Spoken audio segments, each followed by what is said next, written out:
Assalamualaikum warahmatullahi wabarakatuh. Perkenalkan nama saya Sam Zaifi dengan NIM 245150711111003. Nah, pada video ini saya akan menjelaskan implementasi proyek akhir PAM saya yaitu Wishful, yang dimana ini adalah aplikasi wishlist pribadi yang berbasis Android yang menggunakan DP Compose dan backend Supabase. Dan juga aplikasi ini menerapkan 7 poin utama yang diminta yaitu UI UX dengan composable, navigation antar halaman, state management dengan view model, authentication, register, dan juga login. Juga ada integrasi database Supabase, terus ada implementasi CRUD, terus ada upload gambar ke Supabase storage. Yang dimana package-nya mengikuti pola clean arsitektur, yang dimana data untuk Supabase client dan repository, ada domain model untuk data class, navigation untuk app navigation, dan UI untuk tiap screen beserta view modelnya. Pertama bisa kita lihat ke domain model yang dimana di sini ada wishlist. Nah, di wishlist ini diberikan anotasi serializable agar bisa langsung diserialize oleh library Supabase-nya. Field-field seperti item, nama, user ID diberi serial name agar namanya sesuai dengan kolom di table Supabase yang menggunakan snake underscore case. Selanjutnya Supabase client, ada file Supabase client. Nah, untuk Supabase client ini adalah Kotlin object yang artinya singleton, yang hanya ada satu instance di seluruh aplikasi. Nah, di sini saat kita inisialisasi client Supabase dengan URL dan API key, kemudian menginstal 3 plugin, out untuk autentikasi, Postgres untuk operasi database, dan storage untuk upload gambar. Selanjutnya kita lanjut ke wishlist repository. Di sini wishlist repository ini adalah single source of truth untuk semua operasi data, yang dimana semua fungsi di sini bersifat suspend karena menggunakan Kotlin coroutine, yang artinya dijalankan secara asinkron tanpa memblokir main thread. Nah, out, untuk out di sini ada 3 fungsi utama, yang dimana ada sign up, sign up, di sini sign up yang mendaftarkan user ke Supabase, out lalu menyimpan profil ke tabel user underscore profiles, dan sign in untuk login dengan email dan password, serta sign out untuk logout. Oke, selanjutnya di sini untuk operasi CRUD-nya, di sini ada get wishlist yang memfilter data berdasarkan user ID agar setiap user hanya bisa melihat datanya sendiri. Dan juga di sini ada insert wishlist yang dimana ini yang membuat UUID baru sebelum menyimpan update wishlist dan delete wishlist. Dan untuk upload gambar, di sini fungsi upload menggunakan upload image, di mana fungsi upload image ini menerima URL dari galeri, membaca byte-nya, mengunggah ke bucket wishlist image di Supabase storage, kemudian mengembalikan publik URL gambar tersebut untuk disimpan di tabel. Selanjutnya di sini kita lanjut ke bagian navigation-nya. Di sini di navigation ini ada file bernama appnavigation.kt. Navigation ini menggunakan Jetpack Navigation Compose, yang dimana kita punya objek roots yang mendefinisikan semua roots sebagai konstanta. Ya, di sini ada 7 roots, yaitu ada auth, home, detail dengan parameter wishlist ID, form edit dengan parameter wishlist ID, profile, dan seeder. Di sini ada satu poin penting yang dimana home view model dibuat menggunakan remember di level app navigation, bukan di dalam home screen. Yang dimana tujuannya agar view model ini tidak dibuat ulang setiap kali berpindah halaman, sehingga state daftar wishlist tetap konsisten ketika user kembali dari form atau detail. Load wishlistnya dipanggil untuk menyegarkan data. Selanjutnya kita lanjut ke UI home-nya. Di sini kita lanjut ke file home view model. Nah, setiap screen memiliki view modelnya sendiri, yang dimana pola yang digunakan adalah state flow, sebuah call flow yang selalu memiliki nilai terbaru dan bisa di-collect oleh composable. Nah, di dalam home screen kita collect state flow dengan collect as state, sehingga UI otomatis recompose ketika data berubah. Dan juga load wishlist bakal dipanggil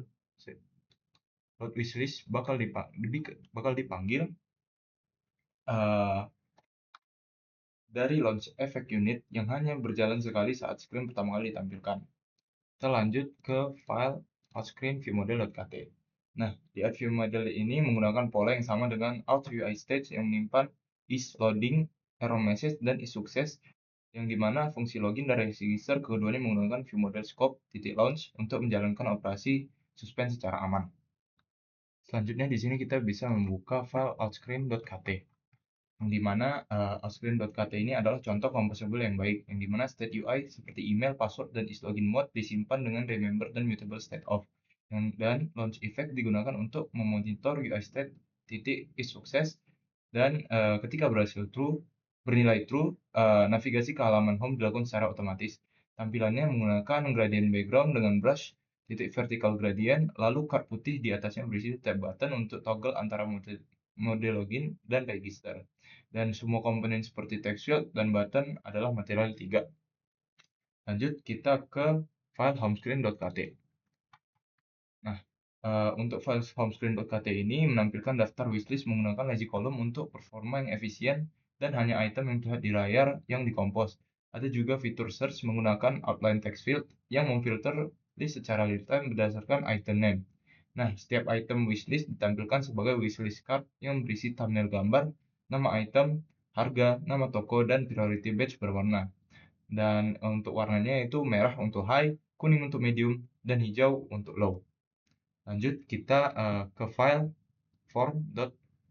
formscreen.kt. Oke. Untuk file formscreen.kt ini digunakan untuk dua keperluan sekaligus, yang dimana ada tambah item baru dan edit item yang sudah ada. Perbedaannya hanya ada dari parameter wishlist ID. Jika 0 artinya mode tambah, dan jika ada ID artinya mode edit. Dan untuk upload gambar kita menggunakan remember launcher for activity result dengan kontrak get content. Saat user mengetuk area gambar, galeri terbuka dan URL yang disimpan ke state image URL, dan ketika tombol save ditekan, URL ini dikirim ke form view model yang memanggil repository.uploadImage untuk mengunggah ke Supabase storage. From screen ini juga dilengkapi date picker dialog, yang dimana material 3 untuk memilih target date, serta dua expose dropdown menu box untuk memilih kategori dan prioritas. Mungkin di sini saya bisa langsung mencoba untuk mendemokan aplikasi saya. Yang pertama, di sini coba saya untuk form register, di sini terbagi menjadi dua tab. Yang pertama ada register dan login. Dikarenakan saya sudah memiliki akun, saya langsung login saja. Oh ya, untuk register di sini ada confirmation password, dan di sini ada fitur untuk melihat password yang lagi dibuat. Begitu juga dengan login. Kita langsung masuk aja, misalnya ini admin@gmail.com. Lanjut dengan passwordnya. Oke, setelah selesai login, ini akan langsung menampilkan halaman home-nya.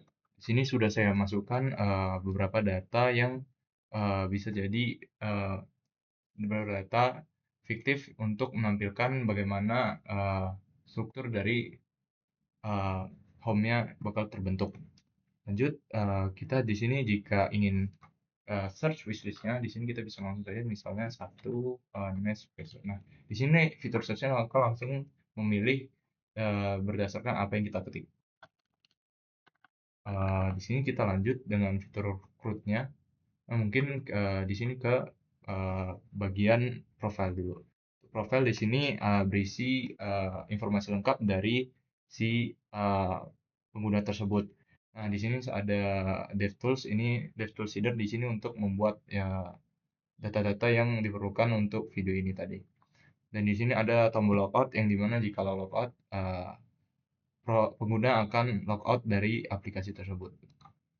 Lanjut ke fitur CRUD-nya, yang dimana di sini kalau kita ingin menggunakan fitur CRUD-nya memencet tombol plus yang ada di bawah ini. Pertama, untuk select image, di sini saya bakal men-select salah satu image yang sudah saya download. Di sini ada sepatu, misal kita masukin produk name-nya itu. Untuk harganya,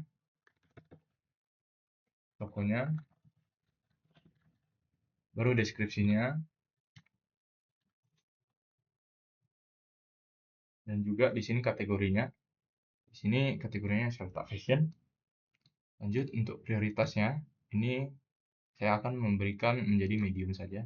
Dan untuk targetnya harus kira-kira tercapai sebelum kapan. Di sini saya membuat tanggal 11 misalnya. Oke, saat memencet save, ini langsung muncul. Nah, di bawah sini. Dan semisal untuk detail screen-nya, kita bisa langsung saja memencet dan di sini ada fitur untuk edit dan juga delete. Misalnya kita edit nih, kita edit namanya menjadi baru. Lalu kita pencet save, ini akan berubah. Juga kalau ingin kita delete, kita langsung pencet saja. Ini akan membuat notifikasi untuk make sure bahwa apakah dia ingin mendelete mendelete item tersebut. Oke, langsung kita pencet delete. Oke, dan setelah di delete tidak ada lagi. Mungkin untuk ngetes fitur logoutnya kita coba pencet tombol logoutnya. Oke, dan di sini logout berhasil dan sini akan mengembalikan ke halaman login dan registernya. Mungkin sekian dari saya. Mohon maaf jika ada salah. Wassalamualaikum warahmatullahi wabarakatuh.